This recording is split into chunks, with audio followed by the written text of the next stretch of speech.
Welcome to the official TSS podcast, Keep It Simple, where we sit down every week to discuss anything and everything under the sun that has to do with personal finance.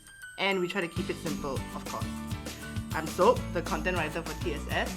And I'm Pris, the graphic designer for TSS, and we'll be your host for this podcast. Hey Soap. Hi Pris. So what are we gonna talk about today? Okay, so I know last week at the end of the episode we said that we would talk about debunking, hiring myths for like fresh grads who are looking for a job. But we will talk about it in future episodes. But today I thought it would be useful to talk about conflicts at work actually, especially now that we're all mostly working from home or getting jobs that are like mostly remote work, especially for first-time job seekers. I think most of us could be unprepared. I mean, when I first got my first job, I was also kind of unprepared for the realities of workplace conflict. Yeah, definitely. What more so when you're working from home, right? Yeah, there are also problems that will arise from working from home, even though you think that, I'm not in the physical workplace, so I'm never gonna have workplace conflict. Haha! But that is not true. Yeah, I think you have even more conflict just because there's so much more obstacles to go through in terms of working from home. Like, there's no direct communication. Like, you're going through this wall of like Zoom or Google Meets, things like that. You can't even bond with your new colleagues. This actually happened to a friend of mine. She actually got hired around the circuit breaker period. We were all already working from home, and her first day of work was at home. And I remember her telling me like, "Oh my god, Soap, like my first day of work is tomorrow, but I'm just gonna be at home." And it actually proved to be quite a difficult experience for her. I think it's also partly to do with the fact that you haven't met these people and then you don't know who they are, and then when they tell you things like over email and text, the dangers of text, honestly, because people can like interpret it so many ways, right? Like, yeah, I've had situations where I'm like, why is there no emoji? Are they mad at me? Like, why are there 3 dots like at the back? Like, are they mad at me?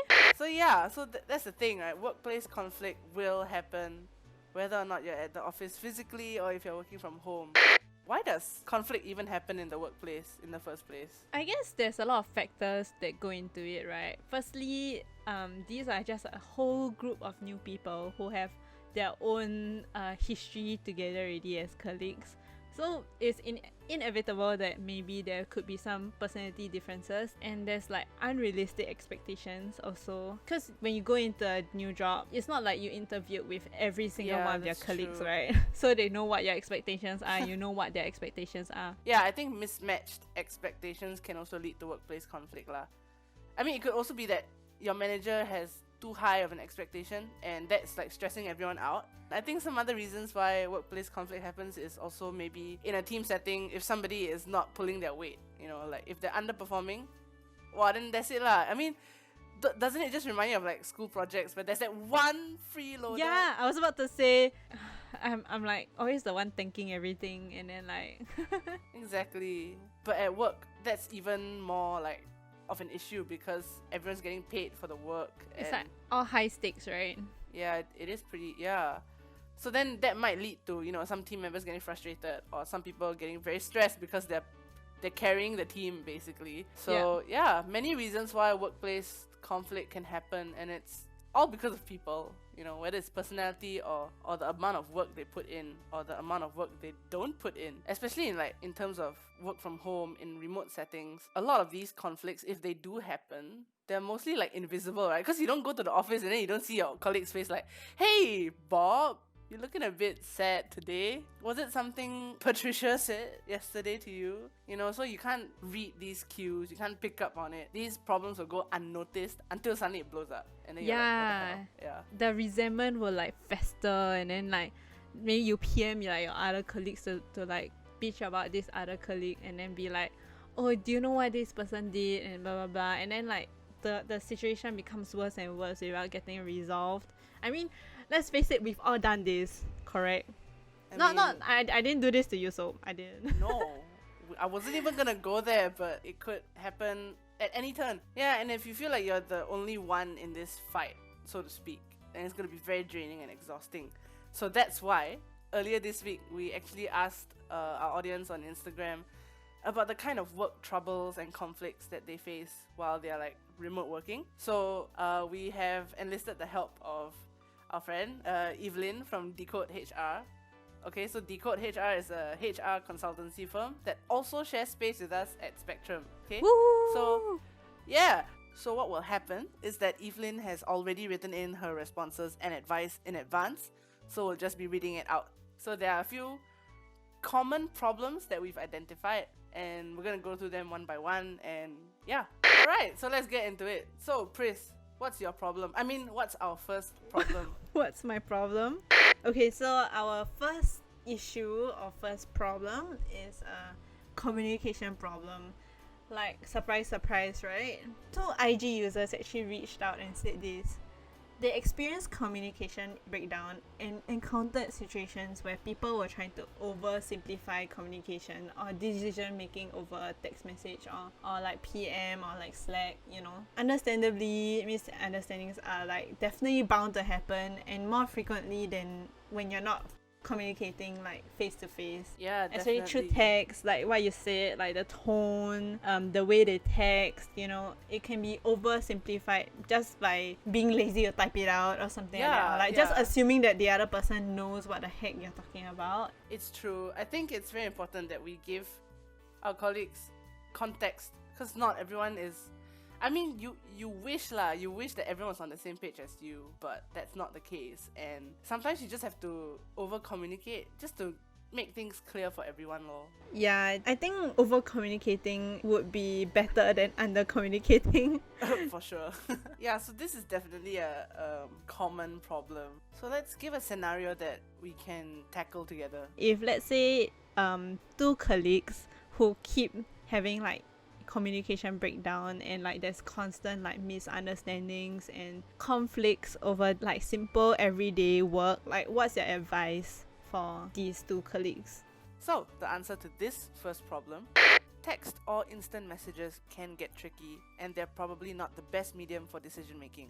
So if a face-to-face meeting can't take place, I would recommend a WhatsApp call, Google Hangout, or Zoom call so people can still see each other and read expressions, emotions, and reactions.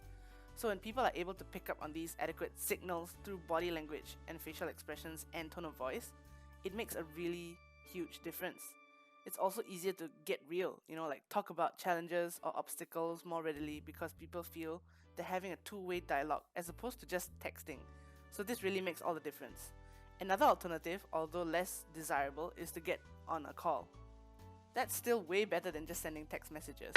Yeah, that's some solid advice. I'm gonna have to remember that. The second issue that we've seen come up is the issue of, you know, being contacted after working hours and how that leads to some feelings of like unhappiness in the workplace, even though you're at home. Okay, and I think it's quite an interesting thing to talk about because working from home definitely blurs the line for most of us, especially if, you know, our home office and setup is in our bedroom and not in a separate room, and we don't get the chance to decompress. Like if we weren't working from home, we can take the time while we're commuting back home to be like, okay, I'm just gonna like not think about work, I'm in a different space. It's the fact that we don't move from different spaces anymore that I think it psychologically just messes with us. So that's why I think naturally there will be problems surrounding this lah. So some of our Instagram followers raised the issue that their bosses and colleagues are contacting them after working hours, presumably to talk about work lah. And since, you know, everyone has nowhere to go, we're all at home most of the time, there's this perception, I think it doesn't even have to be said. We all know that you're at home, so you have no choice but to respond. I mean, where else could you be? If you're not at home, then actually Secure would like to know your location. Exactly, yeah, and it's so unfortunate to see that this bleeds over into the weekend. Okay, we already have this before circuit breaker, okay, like, oh my god, I have to work over the weekend. If it was me, I'd be pretty unhappy about it lah, because like I'm already at home all the time, and then I can't delineate, you know, my place of work, my place of rest, and then now I still have to keep working after 6 p.m. It's gonna make me super unhappy. It's gonna make me super stressed. I think I will feel like I never stopped working. Yeah. Yeah, I think this lack of boundaries needs to be addressed. But I think it's different when you have to manage your boundaries with your manager. Yeah, like how do you even like complain against your own manager, right? How would you settle this with your manager if, you know, hypothetically this was happening to you? Maybe I would gently say to them like, oh, if you need this urgently, actually honestly I have no idea how to deal with this. So this is what Evelyn had to say. Depending on your team culture, it will be great to be able to just talk about it one-to-one. Or, if you prefer to be subtle, send the group a link to an article on the importance of preserving mental health during these times where we're working from home. It's a big enough hint. Another suggestion would be to, at your next team catch-up, talk about how all of you are adjusting or coping with work from home. The good, bad, and the ugly. Be prepared to share useful suggestions to counter some of these challenges and share positive examples that demonstrate your commitment to your job and to your team. I guess the point is to ensure that while you point out what's not working great, do take some time to think through ways of improving the situation. Be part of the solution, or better still, model the solution. I couldn't have said it better myself. Let's move on to what if somebody just doesn't like you? I think you can call it discrimination, right? I think discrimination or like just